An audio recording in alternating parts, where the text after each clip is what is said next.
What's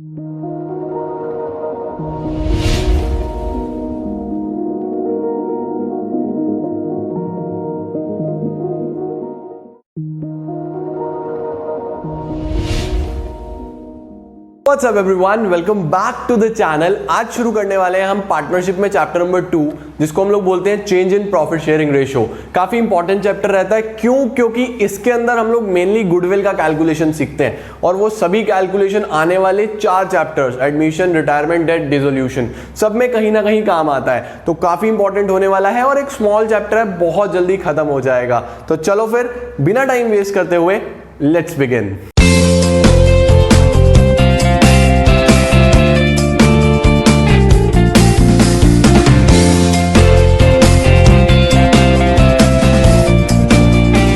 अब guys, chapter को शुरू करते हुए हमेशा ध्यान रखो कि आपको एक बेसिक चैप्टर के बारे में आइडिया होना जरूरी है। तो आज की class is gonna be a basic class, जैसे कि मैं हमेशा पढ़ाता हूं। तो आज हम लोग एक बेसिक आइडिया लेंगे कि चैप्टर में थ्योरी क्या है, क्या मतलब है, और हम नेक्स्ट क्लास से प्रैक्टिकल इसका स्टार्ट करेंगे। तो आज जो आपको समझना है वो सबसे पहले होता है हमारे पास reconstitution of a partnership firm, जो कि सबसे पहला टॉपिक आपको बुक में देखने को मिल जाएगा इन चैप्टर नंबर 2। रिकॉन्स्टिट्यूशन का मतलब क्या होता है? देखो, अ फर्म या a partnership firm is a result of an agreement. एक पार्टनरशिप फर्म एक एग्रीमेंट से फॉर्म होती है। अभी agreement it may be written, it may be oral, ये मैंने आपको बताया था। एग्रीमेंट रिटन भी हो सकता है, ओरल भी हो सकता है। बट अब कुछ चेंजेस होते हैं टर्म्स एंड कंडीशंस में अगर फर्म में, कि फॉर एग्जांपल मैं आपको कह रहा हूं कि ए और बी 2 पार्टनर्स थे और इनका रेशियो सपोज इक्वल था, दैट इज 1:1। इक्वल पार्टनर्स थे ये फर्म में। अब सपोज किसी कारण से बी की तबीयत ठीक नहीं रहती, या be met with an accident, या it may be any reason, बी ज्यादा काम नहीं कर पा रहा। बी कह रहा है कि आई कांट वर्क, मैं ज्यादा काम नहीं कर सकता। हाँ, मेरा पैसा लगा हुआ है, मैं प्रॉफिट लूंगा, लेकिन मैं काम नहीं करूंगा। I really can't work more than this, या I really can't work now, अब मैं काम नहीं कर सकता। तो ए बोलेगा कि ठीक है, हम एग्रीमेंट रिन्यू करते हैं, इस एग्रीमेंट को कैंसिल करते हैं, नया एग्रीमेंट बनाते हैं।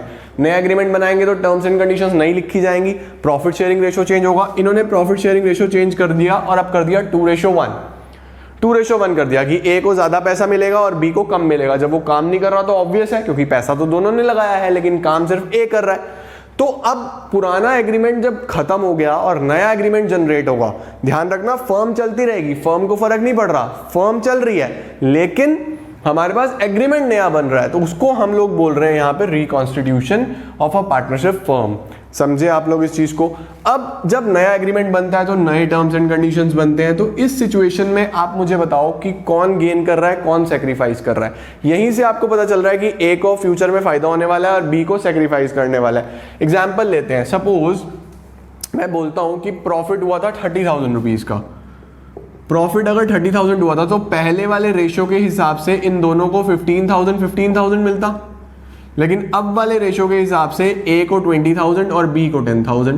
तो देखो, मैं यहीं से बता सकता हूं कि ए को 5,000 का गेन है और बी को 5,000 का सेक्रीफाइस है। देखो, पहले 15 अब 10, तो ये सेक्रीफाइस कर रहा है, ये 15 और 20 ये अब गेन कर रहा है। क्या इसका सर कोई फॉर्मूला भी हो सकता है? बिल्कुल हो सकता है। देखो, सेक्रीफाइस कैलकुलेट करने के लिए या गेन कैलकुलेट करने के लिए कुछ फॉर्मूलाज दिए गए हैं। सेक्रीफाइस के लिए जो फॉर्मूला होता है वो होता है old ratio minus new ratio. जैसे कि ए और बी 2 पार्टनर्स थे, इनका रेशियो था equal, half half. New ratio ultimately कितना आया? 2/3 एंड 1/3। जब आप एलसीएम लोगे तो 6 आ जाएगा। 3 - 4, यहां कितना आएगा? 3 - 2। तो देखो, ये आ जाएगा -1/6 और ये आ जाएगा 1/6। अब आप इस पार्ट पे ध्यान दो, इस पार्ट पे ध्यान दो। देखो, पहले ओल्ड वाला शेयर है, अब न्यू वाला शेयर है। पहले 3 था, अब 4 है, तो ये गेन कर रहा है या नहीं कर रहा है? गेन कर रहा है ए। और बी के पास पहले 3 था, अब 2 है, ये सेक्रीफाइस कर रहा है। कितना कितना? 1/6 1/6। अगर अमाउंट में निकालना हो तो टोटल प्रॉफिट कितना था? 30,000। 30,000 का 1/6, देखो अपने आप ही कितना आ जाएगा? 5,000। मैंने यही तो बताया था, 5,000 बताया था या नहीं बताया था? बस ये ओरली बताया था, और यहां पे हम एक प्रॉपर वे में लिख रहे हैं। तो इसके लिए अकाउंट्स में कुछ फॉर्मूलाज दिए गए हैं। अब अगर सेक्रीफाइस की फॉर्म में देखना है तो सेक्रीफाइसिंग रेशियो का फॉर्मूला होता है old ratio minus new ratio. अगर गेन की फॉर्म में देखना है तो गेनिंग रेशियो का फॉर्मूला कहा गया new ratio minus old ratio. कुछ फर्क नहीं पड़ता, आंसर बिल्कुल सेम वैसे ही आना है और उतना ही आना है। तो never get confuse, don't get confuse. ये जैसे जैसे आगे यूज होंगे हम आपको इसमें क्लैरिटी दे देंगे। बस फिलहाल ये फॉर्मूलाज आप नोट डाउन कर लो। अब रिकॉन्स्टिट्यूशन के बाद हमारे पास जो सबसे इंपॉर्टेंट टॉपिक आता है वो आता है गुडविल। इस टॉपिक के ऊपर ये पूरा चैप्टर बेस्ड है। गुडविल का मतलब क्या होता है? गुडविल का मतलब होता है गुड नेम या रेपुटेशन। बहुत सारे नाम से गुडविल जाना जाता है। देखो मैं आपको बताता हूं, हम लोग एग्जाम्पल लेते हैं किसी फर्म का। फॉर एग्जाम्पल हम बात करते हैं किसी शू मेकर की। शू मेकर, दो कंपनीज हैं, एक है एक्स लिमिटेड और एक है वाई लिमिटेड। दोनों ही फुटवेयर मेकिंग कंपनी है, शूज बनाती है। दोनों का जो कॉस्ट आता है एक शू को बनाने का वो 400 आता है। ये इसको सेल करता है 600 में और यही इसको सेल करता है 1000 में, और दोनों का बिक रहा है। लेकिन इसका 1000 में बिक रहा है, इसका 600 में बिक रहा है, सेम चीज। क्या कारण है कि ये एक्स्ट्रा प्रॉफिट्स कमा पा रहा है? अब देखो एक्स्ट्रा प्रॉफिट्स अगर ये कमा रहा है ना, तो ये सिर्फ अपने नाम की वजह से कमा रहा है, ये सिर्फ अपनी रेपुटेशन की वजह से कमा रहा है, ये सिर्फ कुछ रीजंस की वजह से कमा रहा है जिससे इसको प्रेफरेंस दिया जा रहा है। तो इसी को हम लोग गुडविल बोलते हैं। Goodwill is the good name और reputation of the firm through which it can earn excess profits या it can earn super profits, उसको हम लोग गुडविल कहते हैं। अब गुडविल का एक अच्छी डेफिनेशन लॉर्ड एल्डन की डेफिनेशन मानी जाती है, जिसमें कहा जाता है goodwill is nothing more than the probability that the old customer will resort to old place. ये एक प्रोबेबिलिटी होती है कि ओल्ड कस्टमर वापस आएगा ओल्ड प्लेस पे। गुडविल की डेफिनेशन आपको बुक में मिल जाएगी, मीनिंग आपको समझ आ गया होगा। दो तरीके की गुडविल हो सकती है, एक होती है परचेज्ड गुडविल, एक होती है सेल्फ जनरेटेड गुडविल। अब देखो परचेज्ड गुडविल और सेल्फ जनरेटेड गुडविल में क्या डिफरेंस है। यहां पे मैं एग्जांपल लेता हूं इंस्टाग्राम और फेसबुक का। आपको शायद पता होगा कि इंस्टाग्राम फेसबुक ने ही परचेज कर लिया। इंस्टाग्राम पहले फेसबुक के पास नहीं था, इंस्टाग्राम एक सेपरेट एप्लीकेशन था और फेसबुक एक सेपरेट एप्लीकेशन था। लेकिन काफी ग्रो हुआ इंस्टाग्राम, फेसबुक से भी आगे निकल गया। तो कहीं ना कहीं फेसबुक को लगा कि क्यों ना हम इसको एक्वायर कर लें ऐसे का ऐसा। तो फेसबुक ने क्या करा, पैसा दिया इंस्टाग्राम को और पूरा इंस्टाग्राम बाय कर लिया, खुद ही खरीद लिया। अब इंस्टाग्राम किसका पार्ट है? फेसबुक का पार्ट है। लेकिन क्या इंस्टाग्राम का नाम चेंज हुआ? नहीं। फेसबुक ने with its name, with its goodwill उसको वैसे का वैसा एक्वायर कर लिया। इसी को बोला जाता है परचेज्ड गुडविल। अगर एक ऑर्गेनाइजेशन किसी और ऑर्गेनाइजेशन के नाम के साथ खरीद लेता है उसको क्या बोलते हैं हम? Purchased goodwill. और एक गुडविल होती है सेल्फ जनरेटेड, जो खुद बनाई जाती है। जैसे फेसबुक ने अपनी रेपुटेशन खुद बनाई, इंस्टाग्राम ने अपनी रेपुटेशन खुद बनाई थी, अब तो वो किसकी हो गई? फेसबुक की हो गई। लेकिन अगर खुद बनाई जाती है कोई गुडविल तो उसको क्या बोलते हैं हम लोग? Self generated goodwill. ये ऑनेस्टी के साथ over a period of years, काफी टाइम लगता है इसको बनाने में। अब देखो जो गुडविल परचेज्ड होती है इसमें हमने मनी में पेमेंट करा है, पैसा दिया है। अब अगर आपने पैसा दिया है और आपके पास एक प्रॉपर्टी, एक एसेट आ रहा है, तो आप इसको रिकॉर्ड करोगे तो it is recorded in the books. कहां पे रिकॉर्ड होगा? ये बैलेंस शीट में, एसेट साइड। लेकिन जो सेल्फ जनरेटेड गुडविल होती है ये तो हमने खुद बनाई है, खुद मेंटेन करी है, तो इसके लिए हमने ना कभी पैसा दिया और ना कभी दिया जाता। तो जिस चीज की मनी की टर्म्स में कोई रिकॉर्डिंग ही नहीं हुई, पेमेंट ही नहीं हुई, तो क्या हम उसको रिकॉर्ड करेंगे बुक्स में? नहीं करेंगे। क्लास 11th में सीखा था कि मनी के डीलिंग होना जरूरी है, मॉनेटरी टर्म्स होना जरूरी है, इसमें कुछ मनी का है ही नहीं, तो ये गुडविल हम लोग बुक्स में रिकॉर्ड नहीं करते। एक्चुअल में ये कौन से अकाउंटिंग स्टैंडर्ड में बात कही गई है, आपको ये बात ध्यान रखनी है। It is very important from exam point of view. Accounting standard 26 intangible assets. Intangible assets accounting standard 26 के अकॉर्डिंगली हम सेल्फ जनरेटेड गुडविल को बुक्स ऑफ अकाउंट्स में रिकॉर्ड नहीं करते। क्यों नहीं करते? क्योंकि इसके बदले में कोई भी मनी या मनीज वर्थ नहीं दिया गया है। इसको हम रिकॉर्ड करते हैं क्योंकि ये पैसे के बदले में बाय करा जाता है। कहां रिकॉर्ड करते हैं? बैलेंस शीट में, एसेट साइड्स में रिकॉर्ड करते हैं। दूसरी बात, इसकी वैल्यू हम लोग कैलकुलेट कर लेते हैं। कुछ तरीके होते हैं गुडविल को वैल्यूएट करने के। गुडविल के जो वैल्यूएशन के मेथड्स हैं वो हम लोग नेक्स्ट क्लास में सीखने वाले हैं। एक इंपॉर्टेंट पॉइंट आता है nature of the goodwill. Goodwill का क्या नेचर है? ये होता है, देखो गुडविल आपको पता है एक फिक्स्ड एसेट है, लेकिन फिक्स्ड में कौन सा? इंटेंजिबल एसेट है। इंटेंजिबल एसेट वो होते हैं जो हम लोग ना देख सकते ना टच कर सकते, लेकिन हम बस उनकी इंपॉर्टेंस को फील कर सकते हैं। जैसे इसका शू 1000 रुपीज में बिक रहा था, सेम, तो अल्टीमेटली ये सिर्फ उसकी रेपुटेशन गुडविल की वजह से ही तो बिक रहा था। तो गुडविल एक इंटेंजिबल फिक्स्ड एसेट्स की कैटेगरी में आ जाता है। This is the nature of goodwill. अब ये जो क्वेश्चन है फैक्टर्स अफेक्टिंग गुडविल, ये कई बार बोर्ड्स में आया है कि क्या क्या फैक्टर्स है जिन पे गुडविल अफेक्ट होता है, कम या ज्यादा हो सकता है।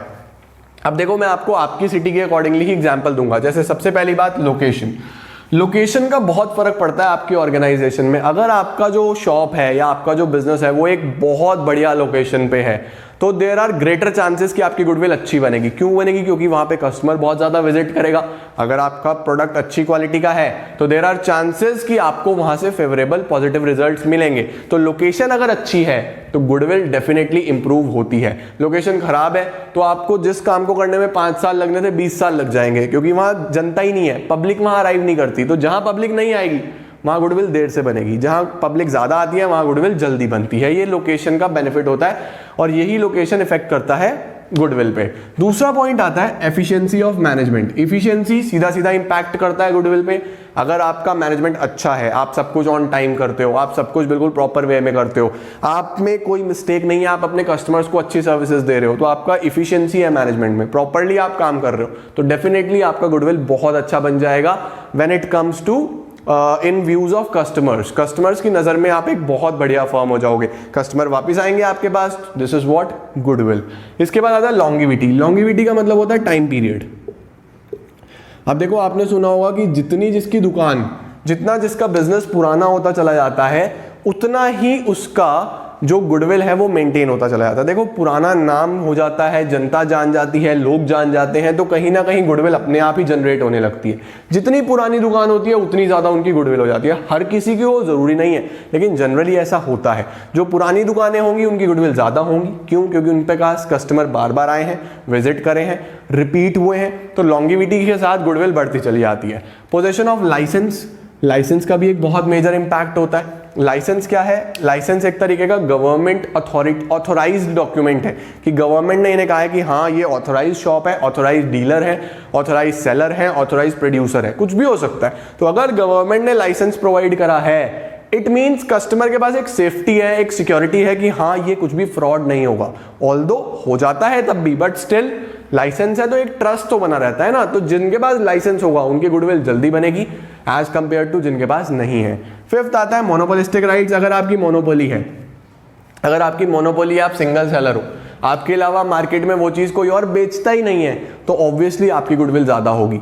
क्यों होगी? क्योंकि भाई और तो कोई है ही नहीं, कस्टमर के पास ऑप्शन ही आप हो, तो गुडविल भी आप ही की होगी। लेकिन अगर मोनोपोली नहीं है, कंपटीशन है, तो कंपटीशन में आपको लड़ना होगा, जो गुडविल को बनाने में टाइम लगेगा।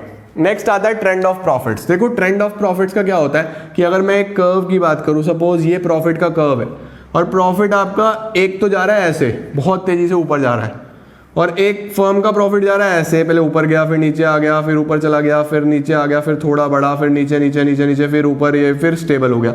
आप देखोगे ये हार्टबीट का इसका गुडविल देर में बनेगा।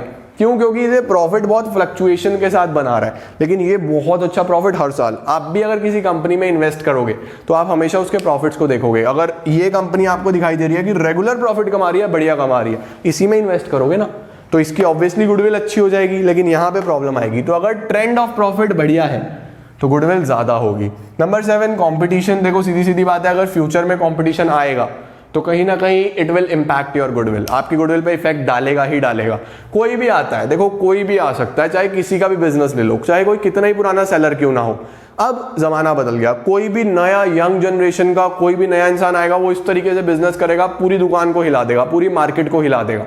तो अगर फ्यूचर में कॉम्पिटिशन है तो आपकी गुडविल पे इंपैक्ट आएगा। तो इट्स बेटर कि आप टाइम के साथ खुद को भी चेंज करो, अपनी गुडविल को मेंटेन करो। ये कुछ फैक्टर्स हैं जो सबसे इंपॉर्टेंट थे, वो मैंने लिख दिए क्योंकि ये सबसे ज्यादा एग्जाम में पूछे जाते हैं। इसके अलावा भी कुछ और फैक्टर्स आपको बुक में मिलेंगे विच अफेक्ट्स गुडविल, तो आपको पता जरूर होना चाहिए। सभी फैक्टर्स रीड कर लेना, कुछ डाउट आएगा तो कमेंट सेक्शन में पूछ लेना, हम लोग उसको सॉर्ट आउट कर लेंगे। अदरवाइज हम आपस में ही मिलजुल के सब सॉल्व कर ही लेते हैं। तो ये सब फैक्टर्स थे जो मैंने आपको पढ़ाए। मैंने आपको गुडविल का मतलब पढ़ाया, टाइप्स पढ़ाए, नेचर पढ़ाया और फैक्टर्स पढ़ाए। इससे पहले हमने रिकॉन्स्टिट्यूशन सीखा, सैक्रिफाइसिंग रेशियो, गेनिंग रेशियो सीखा, और ये सारी हमने मोस्टली इस चैप्टर की थ्योरी कंप्लीट करी। नेक्स्ट क्लास में हम लोग सीखने वाले हैं how to evaluate, how to calculate goodwill. तो काफी इंपॉर्टेंट होगा, नोट्स कॉपी साथ साथ बना के चलना। और हाँ, एक चीज और, प्लेलिस्ट प्रॉपर्ली मेंटेन है। बहुत सारे बच्चे मैसेज करते हैं कि उन्हें मिल नहीं रहे लेक्चर्स, तो गाइस सीधा सीधा प्लेलिस्ट में जाओ, अकाउंट्स की प्लेलिस्ट देखो 12th की लेटेस्ट, मैंने ईयर मेंशन करा हुआ है 2020 2021, उसके अंदर जिस मैनर में मैंने वीडियोस रखी हुई है उसी मैनर में देखो, उससे आपको काफी हेल्प मिल जाएगी। तो that's all for today. Video को लाइक करना मत भूलना। आज मेरे पास रूम में इलेक्ट्रिसिटी की प्रॉब्लम है, तो फैन भी नहीं है, सिर्फ लाइट जल रही है, वो भी मैंने किसी तरीके से मैनेज करी है क्योंकि वीडियो आज देनी थी आपको। तो हालत खराब है, आप लोग देख ही रहे हो, I am sweating a lot. तो इस एफर्ट के लिए एटलीस्ट एक लाइक तो बनता है guys. Thank you so much.